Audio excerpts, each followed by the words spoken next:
Hello, this is Matt on the Moon Lambo channel. People continue to get shaken out of the market during the latest consolidation / accumulation phase, which happens in bull markets. There are all sorts of dips to the downside. People have an opportunity to accumulate, the market consolidates, and then a continued burst to the upside. And yes, of course, there's a point where there is an actual final top for a market cycle. I personally don't suspect that we're there yet. I really don't, for a ton of reasons I've been articulating pretty intensely in recent weeks. But it is true that we've been seeing a pullback, including over the last 24 hours. On some exchanges, XRP even hit 49 cents. Bitcoin got as low as just a little under $62,000, and we're a little bit higher than that at the time that I'm recording this.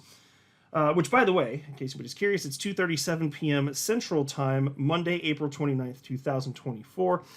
And at the time I'm recording this, XRP's, 51.5 cents, Bitcoin 62,729 bucks. But let's talk about what's going on in the market, because lots of opinions out there, per usual. There's one analyst in particular, though, that says that selling here would be, quote, the worst investment decision you ever made, end quote. And so I would say that certainly applies for XRP, because if you've been paying attention, and I know that you have been, XRP is flashing all sorts of signs.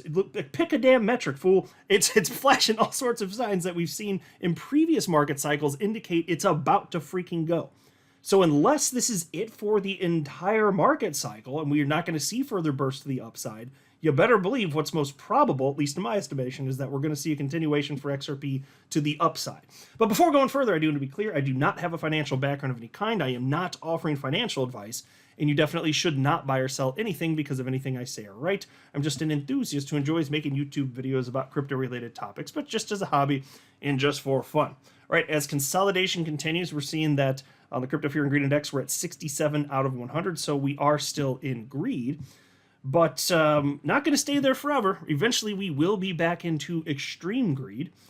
Here's a post from chart analyst Matthew Highland. This is a Bitcoin USD chart. And he said, Bitcoin, consolidation in an uptrend favors a continuation. Yes, it will end at some point, but I have been saying this since the uptrend was identified. Odds favor a continuation. So approach it like that on every consolidation.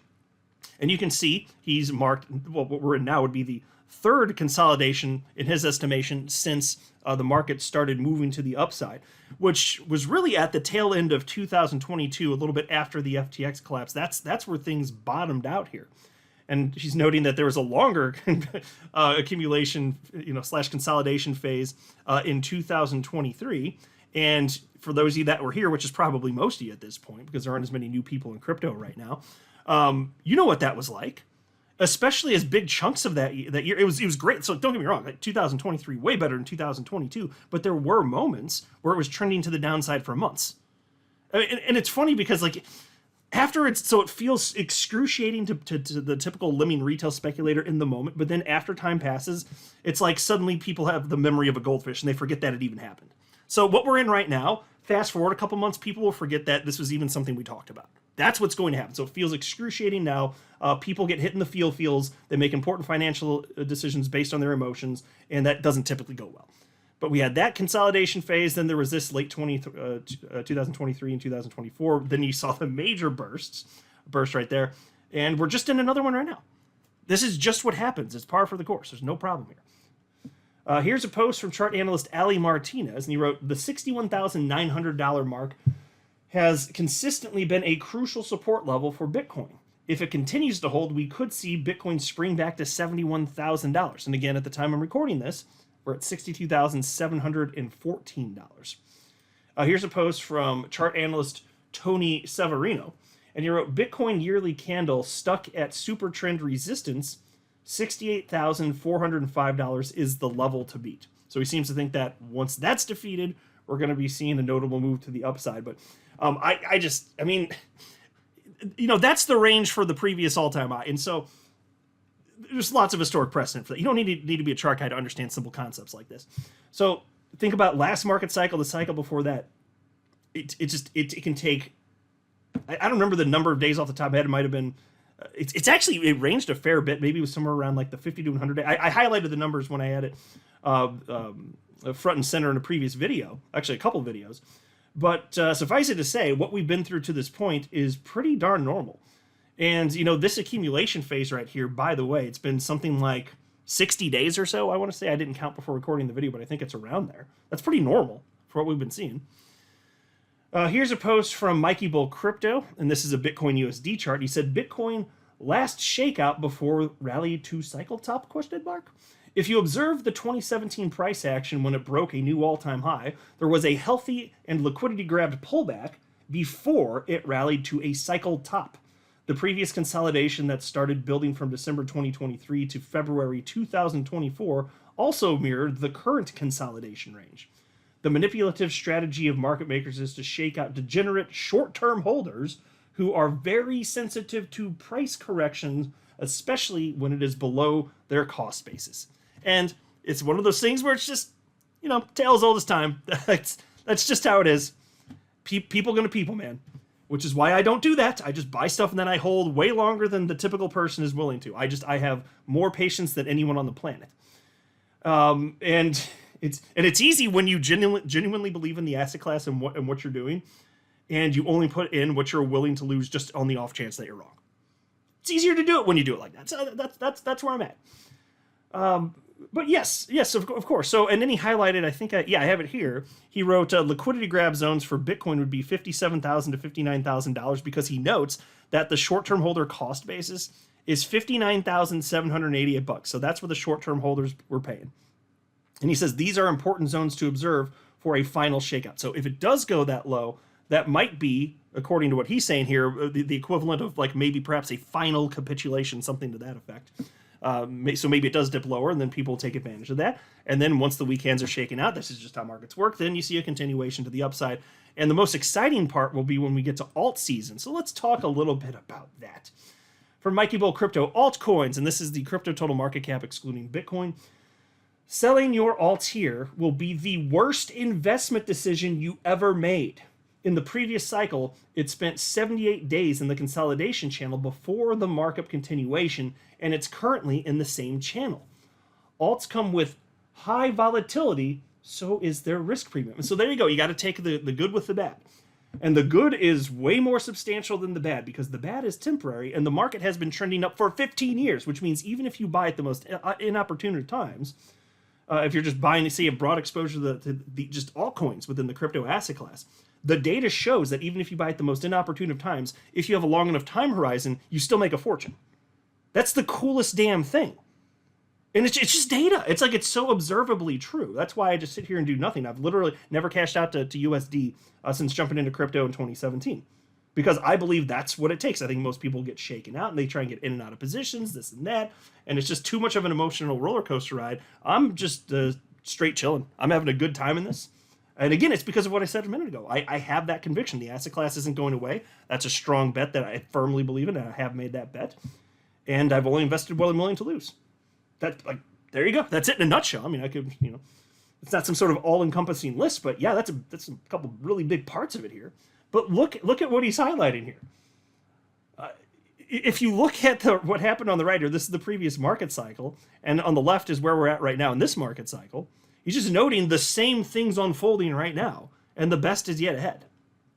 I mean, you're going to see a major burst here, unless we're all wrong, which, fine, it's possible. We could all be wrong.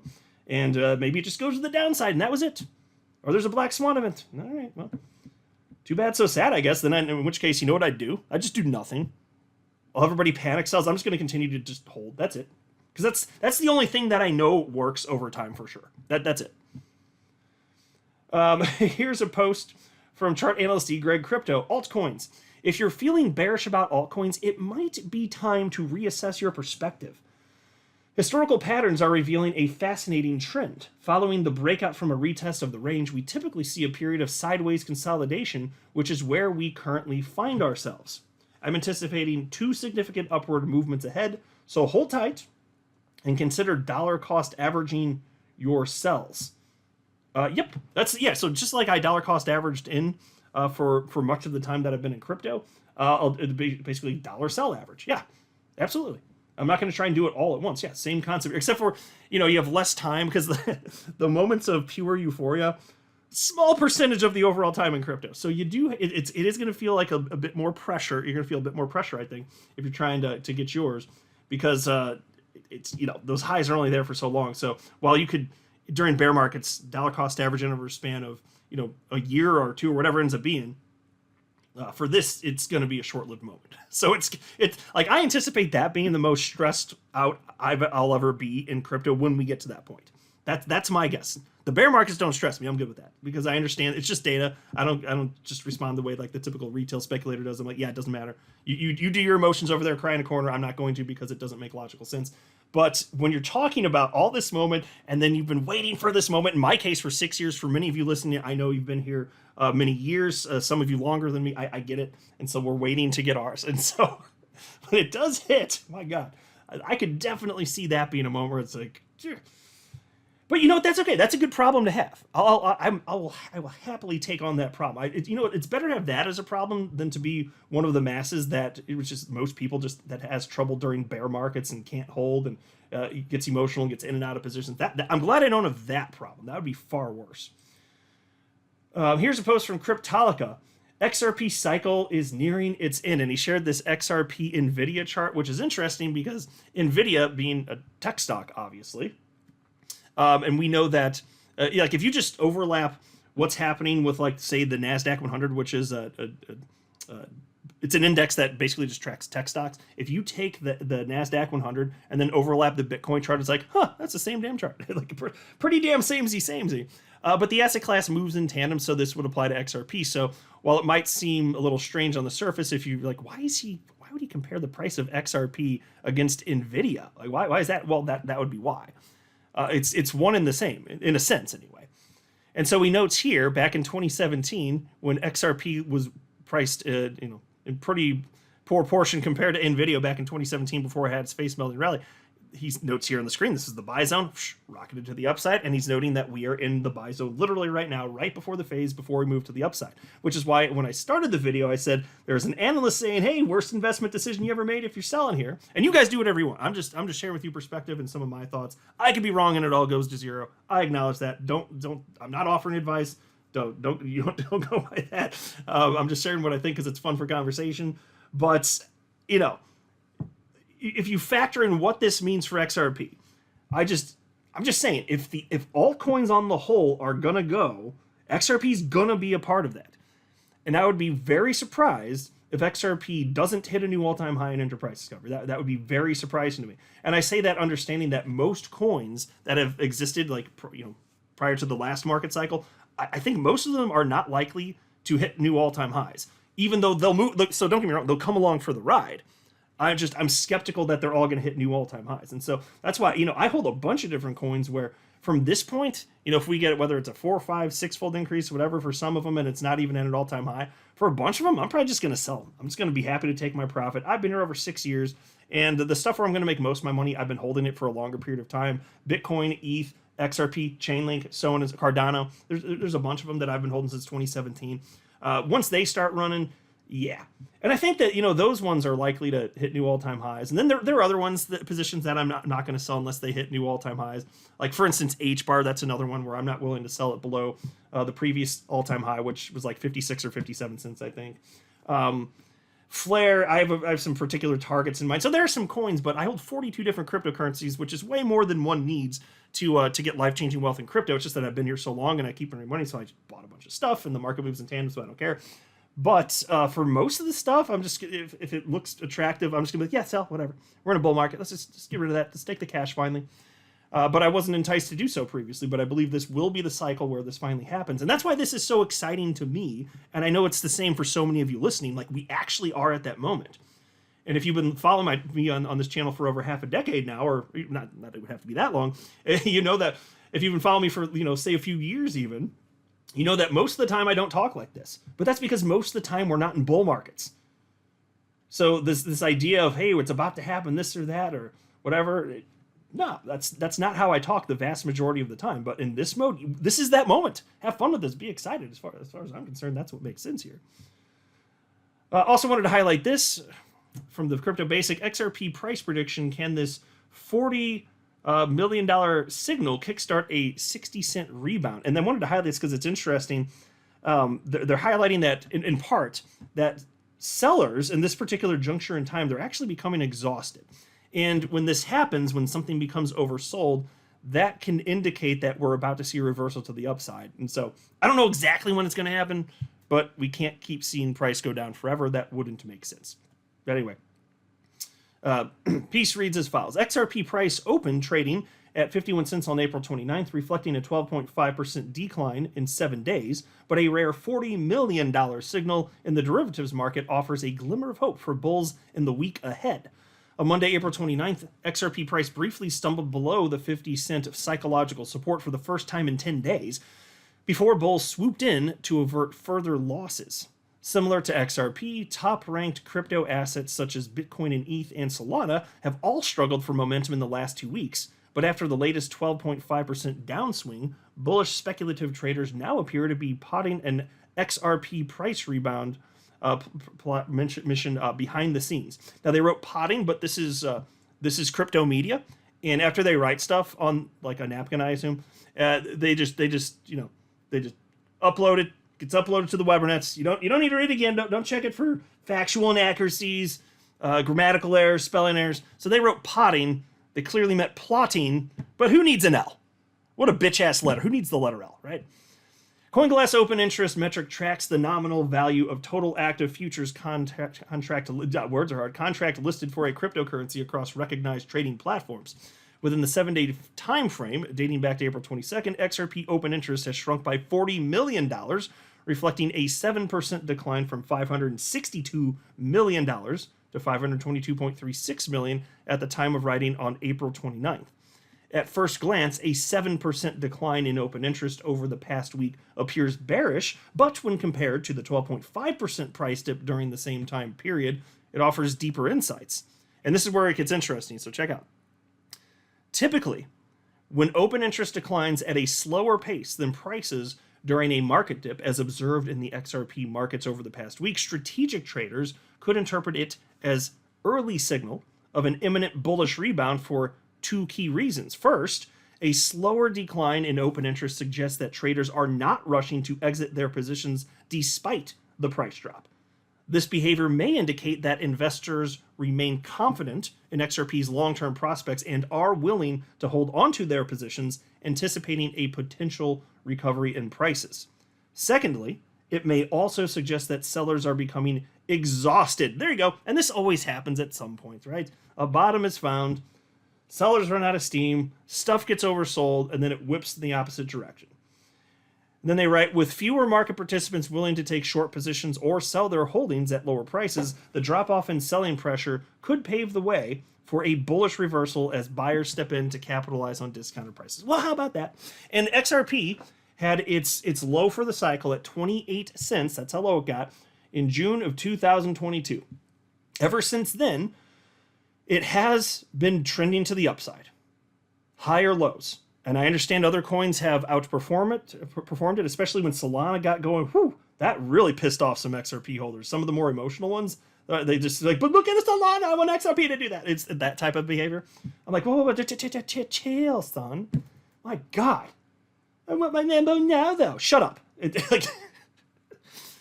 It happens when it happens. Like, you can't control this. It's only impossible until one day you wake up and then it's just happening, as I always say. It's the same thing here. You don't control when coins pop off, but when it does happen, either you have exposure or you don't. And since you can't know, that's why to me it makes a ton of sense to have broad exposure to the crypto asset class, which is what I have, most certainly. XRP is my largest individual holding for good reason, and I feel good about that. We got shafted last market cycle. That's not our fault. The SEC did what it did, but it's sound reasoning. I'm very happy that I have what I have. I'm counting on XRP to be a substantial portion of my overall crypto wealth this market cycle. I'm going to sell the hell out of it. Ideally, all of it. And then once the market tops, it'll eventually go into a bear market. And then as it begins to look like it's way, way, way down, then I'll start to dollar cost average back into XRP. Like, my ride won't be over. No. I'm going to get my wealth, my life-changing wealth in crypto. That's my plan. And then I'm going to keep earning money. and I'll take once the market's bottom, I'll take a small percent, maybe like 10% of what I earn, and put it back into crypto. You know, it's very clear we're down like whatever it is, 80% plus, depending on the coin. Yeah, do it all over again. It's a fun time here in crypto, but it's just like with each subsequent market cycle, there's less opportunity in terms of multiplier effects. But my God, we are not at the point where the frenzy is dead. There is still very obviously opportunity for life-changing wealth right now, today. And I'm telling you, fast forward, I don't know what the time will be, whether it's a few weeks, a few months, but we're going to be in the midst of like some crazy runs here. That's what I'm expecting. And you look back on this, and I think a lot of people anyway are going to wish that they had taken advantage of this time and bought more. That's my suspicion. I'm not a financial advisor. You should not buy or sell anything because of anything I say or write. That would be a very, very, very bad idea. Until next time, to the moon, Lambo.